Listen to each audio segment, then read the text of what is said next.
Davinci, stop investing in this stuff and this Bitcoin. Let's live a normal life. Let's go for a date. My crystal ball says Shiba will be.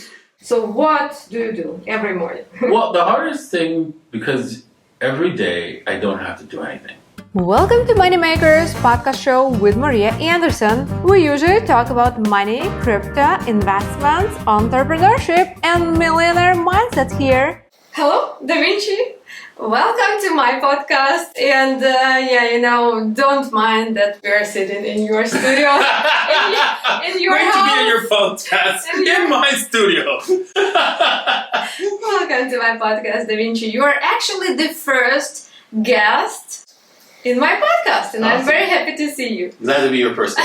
Yeah, cool. So the podcast name is Moneymakers, and we're gonna talk about different crypto investments, different investments in general, money, relationship, lifestyle, and all the beautiful stuff. Okay, moneymaker. Shake your moneymaker, girl. Just kidding. So Davinci, I have a bunch of questions to you, but I will not show them to you now. Okay. And also, in the end of the podcast, I will ask you some questions from my Instagram. Because my Instagram followers already asked some questions because they knew I'm going to make this podcast in the future. Okay, cool. Okay, so Davinci, the first question. What is money for you? Because for some people, money is like freedom. Some people say money is evil. Some people say money is not everything in your life. You don't have to worry about it at all. What is money for you? Okay, money is a means of exchange and it allows us to store our wealth for the future consumption. So we can actually save it in today for the future. That's the key thing. That's the key, most important thing that money should be able to do for you. Be able to save it so that you can later on spend it in the future and have more, be able to spend more or the same amount, right, in order to buy the same things. That's smart. Right? So that's the key things. Now, of course, money is more than just that. It has to be fungible. It has to be durable. Right, it has to be transferable, of course, right? And the key thing, when I say fungibility, a lot of people don't know what fungibility means. It just means that if I give you a Bitcoin and I give him a Bitcoin, it's really the same thing, and then you could send him the same amount, same Bitcoin, and a different. It doesn't matter. It doesn't matter. It's all the same. Whether it's a half the Bitcoin or whatever, it doesn't matter. They're all basically the same. There is no difference between his Bitcoin and your Bitcoin, the same. So that's what fungibility is, and that's a key part of money. It has to be the same because we don't trade chickens because, one chicken might be fatter than the other chicken. So that's why they're not fungible, right? Yeah, so money has to be fungible first. That's part of one of the features in order for it to be useful as money. But does money make you happy personally? Well, money is not going to, like digits on a screen or your total amount that you have, whether or not you have gold, physical money, or anything that you're using to store as your wealth, is not the end goal. No, it is not the end. The real means to the end is what you want to buy with it. So okay. Everybody talks about how, Bitcoin's horrible because, it's deflationary and people will just hoard it and save it. Yes, people will hoard because they prefer to have a bunch of digits and not buy a thing. Come on. You want nice clothes. You want nice cars. You want nice house. So you will eventually use that money to buy those things because that is the end in itself. Yeah. So can you call money like freedom? Can money be freedom? Money is not you could say it's freedom, but it just provides you a way to trade with somebody else for something that you need. So, for example, let's say I dropped you on an island. You have freedom there, and there's nobody else on the island. Physical freedom. Yeah. You have complete freedom. You have to build your own house. You have to get your own food. You have to survive all on your own. That's true freedom right there. And we don't need money there. Yeah, you don't need any money. So yeah, and so but the issue is, right? You don't want to be subsistent living, right? You don't want to spend your whole life just working out how to survive, and this is where us as a collective group of people require some sort of asset so that we could trade amongst each other, so we could specialize. And that asset is called money. Money is no different than your laptop, my ring, your clothes. It's just another thing that we have invented that allows us to trade with other people. And then there's obviously, because we create different things, right? Because money is just a thing. There's a difference between different rings, right? My ring is different from your ring. Yeah. Right? My clothes are different from your clothes because you don't want to wear men's clothes, right? And I don't want to wear women's clothes, right? So, and so money is the same thing. You might not want to use the money that the government makes. You might want to use the money that you want to come up with or you think is best. Because it's just another tool. And you have to decide which tool is best. Yeah, wow, awesome. I love your answer.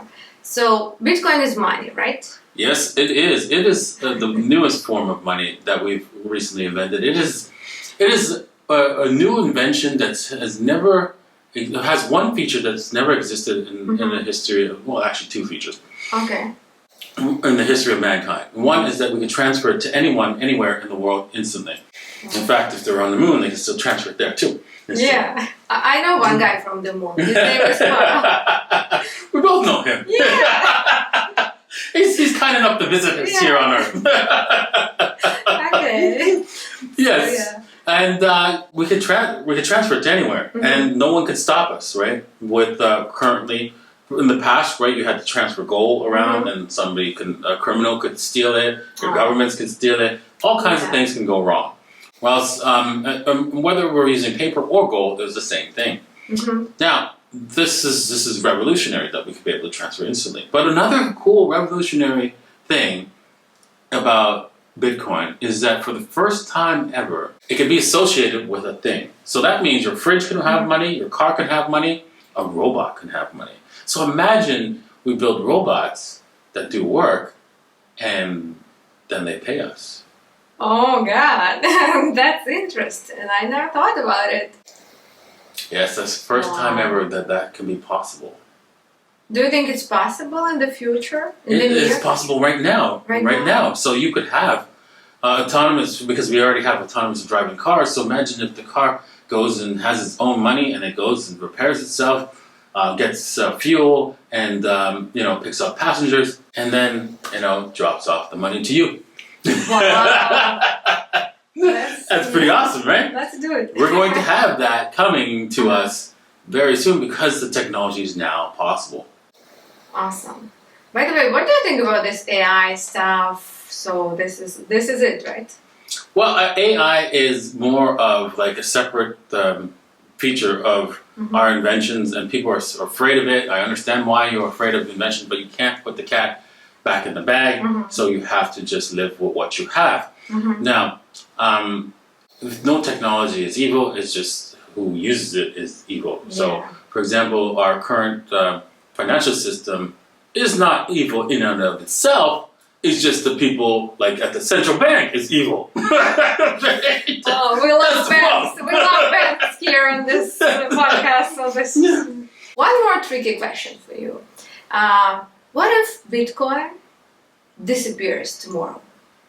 It can't, because it would invent something else similar to Bitcoin, because we already know how to do it. So we'll come up with we'll find out whatever the problem that caused it to disappear and build something that won't disappear. And so that's the difference, right? So whatever caused it to disappear will be worked around in order to solve. So are you be okay then? Yeah. I know you love Bitcoin. Because I'm a software developer. Oh, right? okay. And I'm into technology, and I can program. I know how to program computers and actually set up networks and stuff like that. All the network here in the house is all set up by me. So yes, I'm that's amazing, guys. Very skilled person in computer systems. Okay, so yeah, nice. Let's talk about relationship a little bit.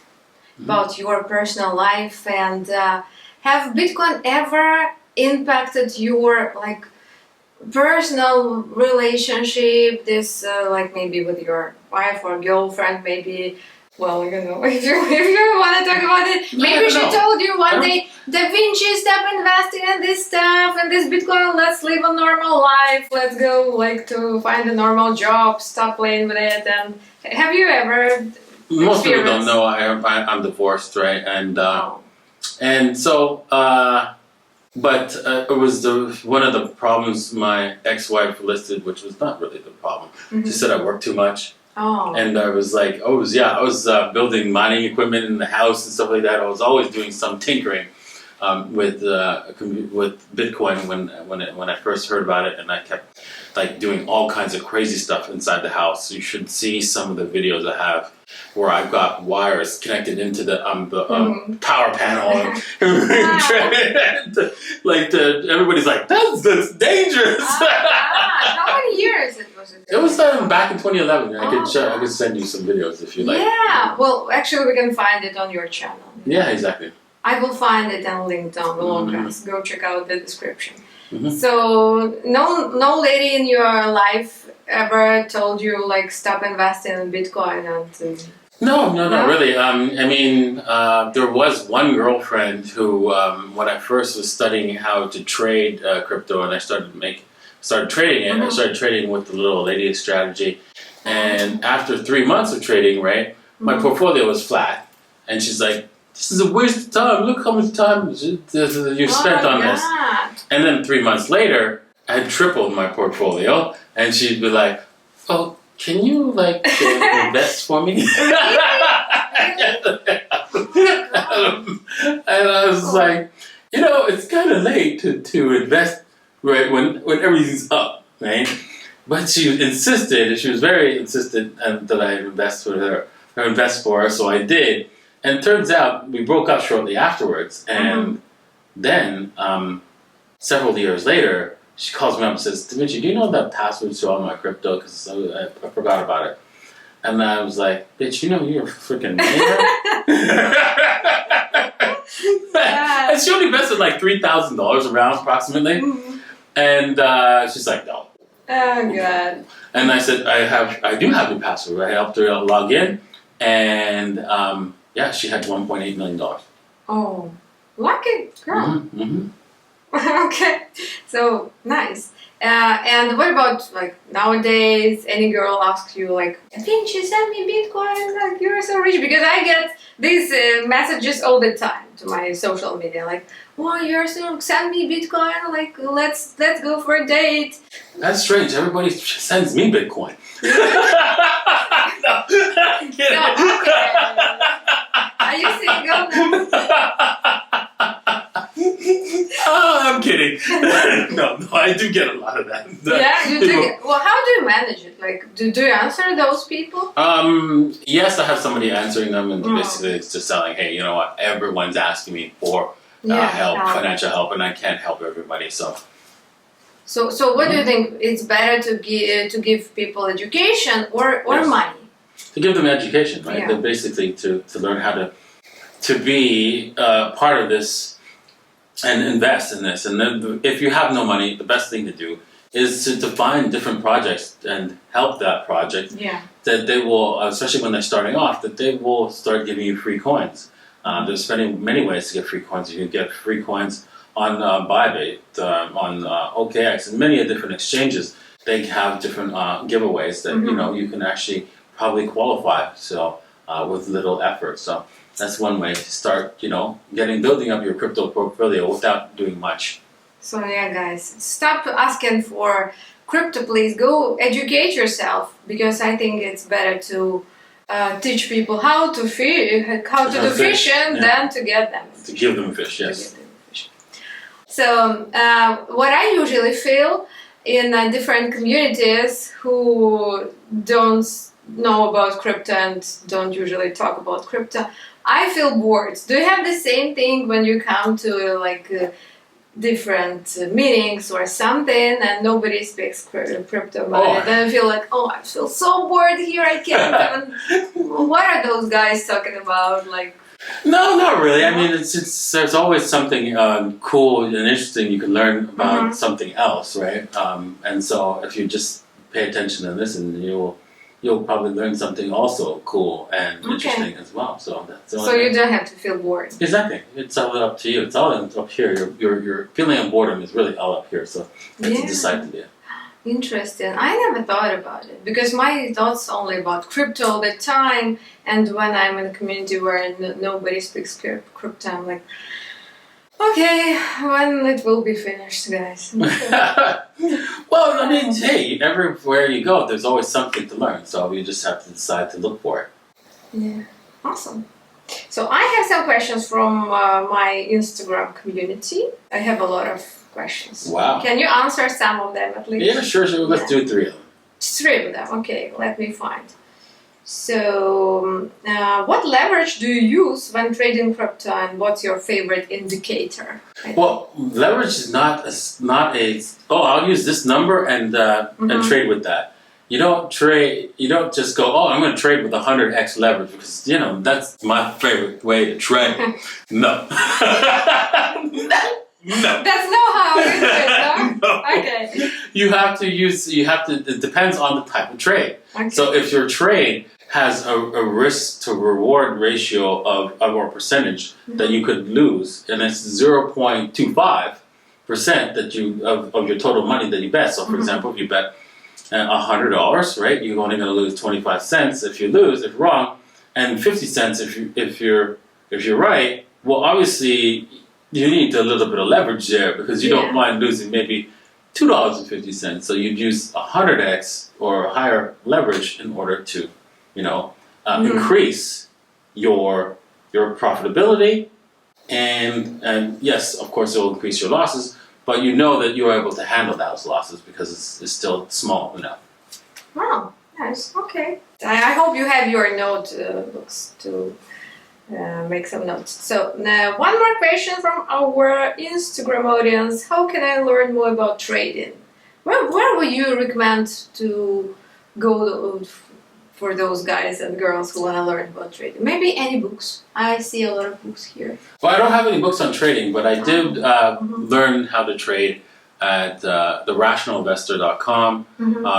If you want to go there, right, you can. You just go to the davincij15.rationalinvestor.com, and then you can get a $50 off from the schools, right? The classes there. So, it's one of the classes that the courses I took all 3 courses. They have 3 courses there, and it takes about a year of education to go through. But you can start trading after the first semester. Nice. We will leave all the links in the description, Davinci. One more question about Shiba. Shiba. Well, we have it's not Doge. Well, why not Doge? Okay, what's up with Shiba? Guys are asking price of Shiba in 2030, Davinci. Where's your crystal ball? Let me take out that crystal ball. Right? Where's that? And see what it says. Okay. My crystal ball says Shiba will be 1 cent. Okay, in 2030. In 2023? No, 2030. 2030. Oh, wow. Shiba in 2030. Wow. In 7 years. Wow. 7 years. Okay. Wow. I don't know. I think it will be interesting to determine will you be pricing Shiba in dollars though in 7 years? Oh God! So do you think dollar will disappear and Shiba will be here? No. It's possible. I'm saying Bitcoin you'll be pricing it in Bitcoin. So how much will it be worth in Bitcoin? Is what the question will be. Wow. Right? And will it be a whole sat in Bitcoin or 10 sats Satoshis? I think we could see probably 10 to 100 sats per Shiba in the future. But this is not a financial advice. No. Right? You still have to do your own research. Okay, Davinci, let's do a final question because I'm sure a lot of guys are interested. How your morning routine looks like because you're a crypto millionaire, you're a huge, influencer, crypto influencer, investor, and all the beautiful stuff. So what do you do every morning? Well, the hardest thing, because every day I don't have to do anything. Anything? I don't have to. You don't have to, but you can. Right? So if you decide that, hey, you know what, that's not for you to do nothing, then it's still hard for anyone to get up and do something. Right? Okay. Because the easiest thing to do is actually nothing. So you have to motivate yourself, and I do, to get up at around 5:30 every morning. 5:30 in the morning. Yes, and then I go work out, and then I shower, and then I do the show. So it's a lot of effort to do that when you don't have to. Yes. Oh God. You just believe that this is very important, and then you just do it every single time. Do you drink coffee? Yes, I do. I do drink some coffee, and I have breakfast after the show. So yeah, I have one coffee before my show, and coffee after my show. So. Do you smoke? No, I don't smoke. Do you smoke shisha? No, I don't smoke shisha. So you are a pretty healthy boy. Yes. I do drink from some time to time, but I'm trying to cut that down as well, because we're in a Muslim country here. You need to cut back on the drinking. Yeah, but you still can drink everywhere here. Yeah, exactly. But good champagne and good wine is okay. It's not like drinking. Yeah. It's normal. That's true. Especially P2 or Dom Perignon P2, my favorite. Oh my god. Oh my god. I could drink bottles and bottles of that and never get drunk. Because it's just, I don't know what they do. It just tastes so good, but the alcohol is reduced significantly, I feel. Is it expensive? Yeah, it's about $800 a bottle of retail. For some people, it's like a monthly salary. Oh God! Okay. That's why, guys, you might be thinking about investing in crypto to buy $800 bottle. Yeah, exactly. You know what? I had to cut back on my Dom Perignon consumption because I was sitting with Carl and he said, "Davinci, you drink so much Dom Perignon here. Can you estimate how much you spend per month?" How much? Right? This was back in January of 2020. Was it 2021? No, 2022, I believe, that we sat down and thought about it, and I was like, oh my God, $30,000 a month. $30,000 per month Davinci spends on his expensive... And I realized I had to stop. Oh my God. I was like, dude, I'm going to stop now. So, did you stop? Yes, I did. Did you cut it like 50% per month? And you're still spending $15,000? No, I cut it way back into almost nothing. And then, of course, there was a time when I went, shortly after that, I went to Miami. And then in Miami, I decided to take a cruise at the very last minute. And they only had 2 bedrooms, so they gave me the 2-bedroom, but I had to pay for an extra person, even though it was just me. Oh. But they gave me a discount on all the alcohol, 50% off. And so the Dom Perignon was pretty cheap there. It was only $150 a bottle retail with the 50% discount. It was $75 a bottle. Nice. So, didn't know how to act. Didn't know how to do. Didn't know how to act. So what did you do, David? Did you enjoy this? Yes, I did. Do you remember anything? I remember that I drank so much that I actually crippled myself. Oh. I woke up one day. Right after after the cruise, I woke up one day. I was still in Miami because I stayed there an extra day, and I couldn't move. All my muscles were hurting. I was in so much pain. I thought I seriously injured myself. Oh God! I struggled to get to a cab in order to take me to get some crutches. So my assistant said, "Oh, just go to the hospital. Just go to the hospital." No, I don't want to go to the hospital in the United States. I'll just limp away to Dubai, and as soon as I got here, they were like, they took blood tests and they said, just stop drinking. Yes. Yeah, it was a good lesson, Yeah, exactly. So don't drink, guys, too much. Don't bring your own. Just go invest in Shiba. Yeah, well, I was drinking a lot of stuff. I had not just that. I had they had Louis XIII on the cruise. And Louis XIII is very expensive. It was like $4,000 a bottle. Oh, God. And so I had it at a discount. And so I bought the whole bottle. Nobody did it before, I believe. No, and I'm walking around the whole cruise ship with a few $1,000 bottle. Yeah. Mm-hmm. I would like to see some pictures from that event. Thank you, Davinci. You're so nice person. Thank you so much for coming to my podcast today. In my house. Yeah, but anyway, thank you, and hope to see you in the next one. Yeah, for sure. Thanks so much. Cheers. Bye. Bye.